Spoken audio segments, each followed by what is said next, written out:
નમસ્કાર દર્શક મિત્રો, આપ જોઈ રહ્યા છો યુથ 24 ન્યૂઝ ગુજરાતી।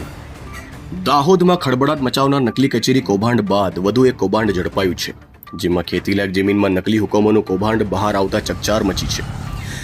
આ નકલી હુકમ કૌભાંડમાં જમીનમાં એને બાદ પ્લોટિંગ કરાયું અને વેચાણ કરાયું હોવાનો ખુલાસો થયો છે। પોલીસે અંગે તપાસ કરતા જમીન માલિક અને નકલી હુકમો બનાવનાર શખ્સોની અટક કરી છે। પોલીસે જમીન માલિક જકરિયા ટેલર અને હુકમ બનાવનાર શેષો શાહની અટક કરીને વધુ તપાસ હાથ ધરી છે। બંને આરોપીને 2.5 દિવસના રિમાન્ડ આપવામાં આવ્યા છે, જેને આધારે પોલીસ હવે આરોપીઓને નકલી હુકમો કેટલી જમીનમાં રજૂ કરાયા હતા તેની તપાસ કરી રહી છે। આ અંગે દાહોદ જિલ્લા પંચાયતના ચીટણીસ વિજય ડામોરે ફરિયાદ નોંધાવી હતી। આ કેસમાં કેટલાક અધિકારીઓ તથા કર્મચારીઓ આ નકલી એને હુકમો કૌભાંડના રડારમાં આવે તેવી શક્યતાઓ વ્યક્ત થઈ રહી છે। આ કૌભાંડ દ્વારા કરોડો રૂપિયાનું પ્રીમિયમ ઉડાવી સરકારી તિજોરીને નુકસાન પહોંચાડવામાં આવ્યું હતું। તપાસમાં 12.5 એકર ખેતીલાયક જમીનમાં નકલી એને હુકમો રજૂ કરાયા હોવાનો ખુલાસો થયો છે। આમ ખેતીલાયક જમીનમાં નકલી હુકમો કરીને સરકાર સાથે છેતરપિંડી કરવામાં આવી હતી।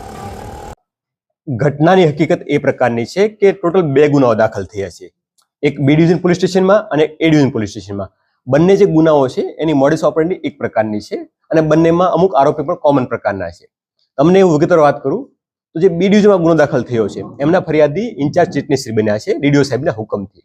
એક અમને અરજી મળી હતી, અરજીના પ્રાથમિક તપાસ કરી અને અમે અહેવાલ કર્યો હતો એસપી સાહેબ મારફતે, જે અંતર્ગત ડીડીઓ સાહેબે હુકમ કરી અને ઇન્ચાર્જ ચીટણીશને ફરિયાદી બનાવ્યા હતા।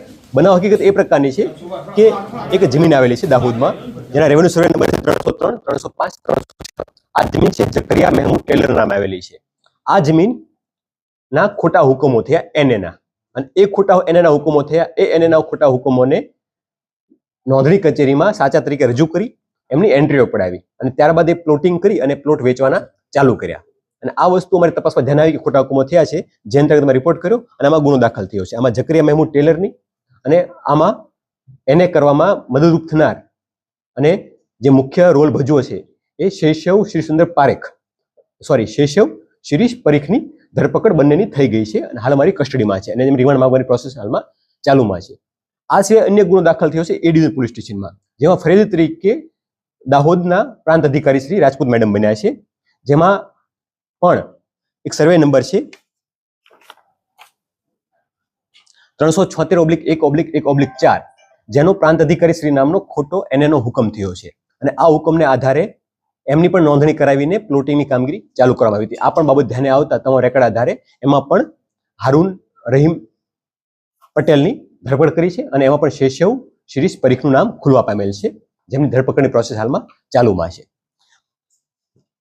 ઓવરઓલ એવું જણાવ્યું છે કે આ લોકો ખોટા એના હુકમો કરી સરકારશ્રીની જે પ્રીમિયમ રકમ છે એ રકમ બચાવવા માટે કે પ્રીમિયમ ના ભરવું પડે તો એનો આર્થિક લાભ મેળવવાનો મુખ્ય ઉદ્દેશ આમાં જણાય આવે છે। અને આ રીતના ખોટા હુકમો કરી એમની એન્ટ્રીઓ કરાવી અને લોકો સાથે પણ ચીટિંગ થાય છે, કેમ કે જે આ એને થકી જે પ્લોટિંગ થાય છે અને જે એન્ડ યુઝર છે કે જેને આનો લાભ મળવાનો છે એ પણ આ પ્રકારની કોર્ટ પ્રોસિડિંગ કે એફઆઈઆર દ્વારા ફોજદારી પ્રક્રિયા થવાને કારણે એ લોકોને પણ ભવિષ્યમાં તકલીફ પડે કે હાલમાં તકલીફ પડી સંભાવના પૂરેપૂરી છે, તો એ લોકો પણ આ ભવિષ્યમાં ભોગ બનનાર તરીકે થઈ શકે છે।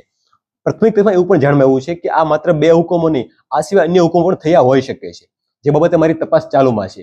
આ બંને ગુનામાં અન્ય 2 આરોપીઓના નામ પ્રાથમિક દૃષ્ટિએ અમારી સામે ખુલી ગયા છે, જેમની અમે વિગતવાર તપાસ કરીને અટક કરવાની કામગીરી અમે હાલમાં તપાસમાં છીએ। આ 2 હુકમો સિવાય અન્ય પણ હુકમો હોય એવી સંભાવના નકારી શકાય નહીં। એ માટે હું આપ મીડિયાના માધ્યમથી લોકોને પણ જણાવવા માંગુ છું કે આપના પણ ધ્યાનમાં આવા કોઈ પ્રકારના બાબતો આવેલી હોય તો અત્રેની કચેરીએ અથવા કલેક્ટરશ્રીની કચેરીએ અથવા ડીડીઓશ્રીની કચેરીએ આ બાબતે જાણ કરે તો એના ઉપર કાયદેસરની તપાસ કરી કાયદેસરની કાર્યવાહી હાથ ધરી શકાય। સર, આ પ્રીમિયમ ચોરી કાંડમાં કેટલા લોકો સંડોવાયેલા છે? અત્યારે પ્રથમ દ્રષ્ટિએ બંને ગુનાઓ છે એમાં 2 લોકો નામજોગ થઈ ગયા છે અને 2 લોકો અમારી પાસે નામ ખુલી ગયા છે, એટલે 4 લોકો અમારા ધ્યાનમાં આવ્યા છે, પણ હજી તપાસ વધુમાં ચાલુમાં છે। આમાં આગળ ઘણા લોકો ખુલી શકે છે। સર, આ જમીન સિવાય અન્ય કોઈ જમીનોમાં પણ ભેદ ઉકેલાયો છે? હાલમાં 2 જમીન પૂરતો મેટર ધ્યાનમાં આવી છે, અમારા આગળ તપાસ ચાલુમાં છે।